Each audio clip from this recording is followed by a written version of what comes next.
Hello troops, welcome back to the Future Soldiers Training Program video instruction series brought to you by M4-A1 LLC.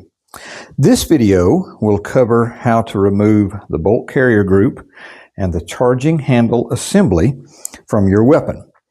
There'll be a number of reasons why you need to move those components, primarily, of course, cleaning and maintenance. So in this video, we're going to go over the procedure to do that.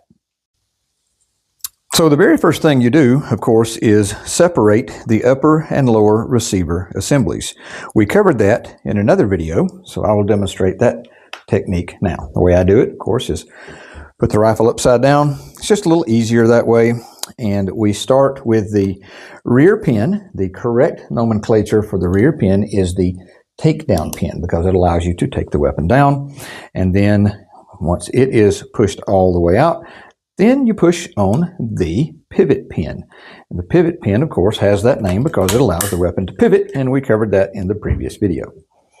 So now that we have these two assemblies separated, we will go over the bolt carrier group and the charging handle assembly.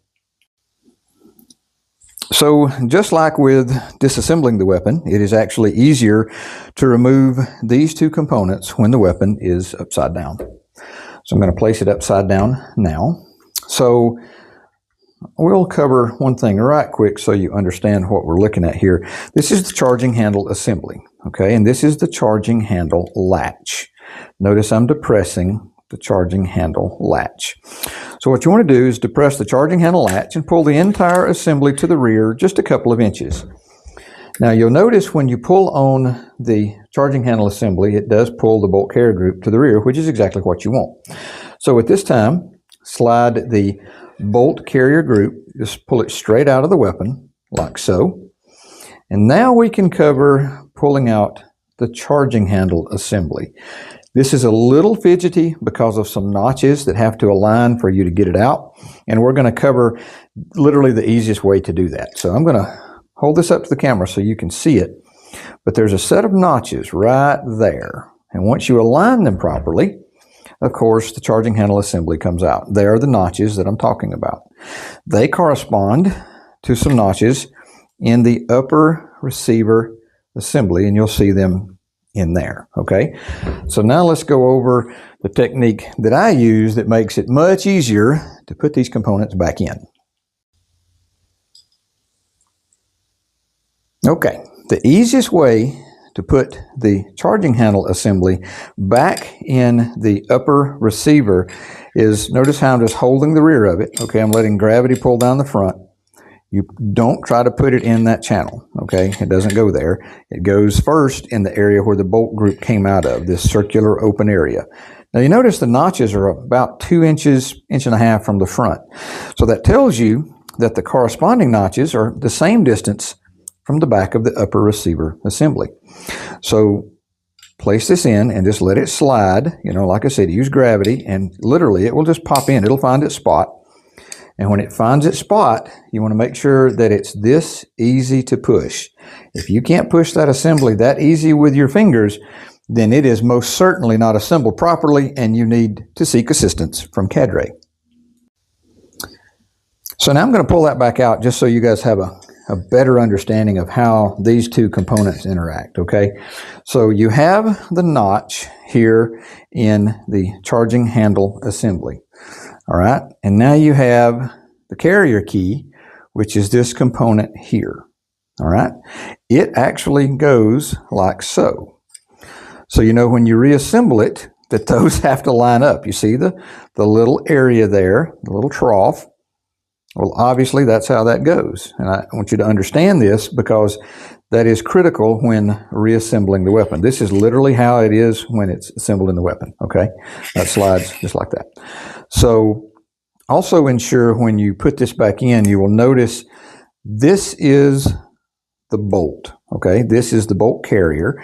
And when this entire assembly is together, it's actually referred to as the bolt carrier group or the bolt group, okay? Now, it is also very important that the bolt cam pin, which is here, turn it that way so you can see it, is in the forward position. You notice there how it is not completely under this particular component, okay? You want it forward. Easiest way to do that, sling it forward. Push the bolt in, sling it. When you sling it, it automatically locks out. That is the only way it will go back together, okay? So ensure that that is in the forwardmost position. Just tug on it, give it a good tug. Once it's like that, then you're good to go, okay? So now, let's go over the technique to put all this back together. Okay, the first step is to take the charging handle assembly and put it back in the upper. Now remember, we have these little tabs here, okay? They're a little fiddly, but if you use the technique I'm showing you, place this upside down, hold this to the rear, okay? So this is just gravity's pulling that down. Put it in about an inch or so, and then just move it back and forth, and the notches will find themselves. And literally, it's that easy, okay? And this is for those of you who have not gone to basic yet, because when you get there, you're going to be kind of stressed, and you've got some drill sergeants hovering around you, and you will impress them if you know how to do this already. They're going to ask you, hey, where'd you learn that from? So we pull that out about halfway, roughly, okay? And again, make sure that the bolt is in the forwardmost position. Turn this upside down. Remember the relationship of those two components. Turn this upside down, place them in, and you want to push it until you hear the click, okay? When you hear the click, that is the latch engaging the notch, and the bolt carrier group will be flush at the back. Once you've done that, then you know it's reassembled properly. And then, of course, the next step is reattaching the lower, so let's do that now. All right, reattaching the lower is the opposite of course, taking it off. We covered that in the previous video. You will make sure that both of your captive pins are out, as shown here. Make sure that the hammer is back, and it's either in the safe or semi position. If the hammer is forward, it's a little difficult to put in, and if it's on auto, the auto sear raises up and it can bind against the bottom of the bolt carrier group. So to ensure that it goes together smoothly and without issue, ensure the hammer is back and its selector lever is either in safe or semi, okay? Now, you will line up the front pin, also known as the pivot pin. We covered that in the other video. And then just allow gravity to pull the lower receiver component down. And if these pins don't go in easy, then it's not lined up properly. Do not force them. Ask for assistance. When it's lined up properly, the pins go in just like that. And that completes the removal and reinstallation of the bolt carrier group and charging handle assembly in your M4-A1 rifle.